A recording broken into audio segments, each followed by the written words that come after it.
Hello. Wikipedia's picture of the day, September 2, 2021. Today's video is about Liliʻuokalani. Liliʻuokalani, September 2, 1838, November 11, 1917, was the only queen regnant and the last sovereign monarch of the Hawaiian Kingdom. She ascended to the throne on January 29, 1891, 9 days after the death of her brother King Kalākaua. During her reign, she attempted to draft a new constitution in 1893 that would restore the power of the monarchy and the voting rights of the economically disenfranchised.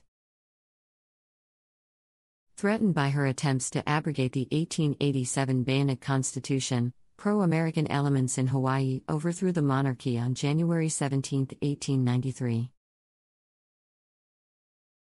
She was placed under house arrest, was forced to abdicate the Hawaiian throne, and lived the rest of her life as a private citizen. This photograph of Liliʻuokalani was signed by the Queen herself and addressed to Josephus Daniels, United States Secretary of the Navy. Thanks for watching.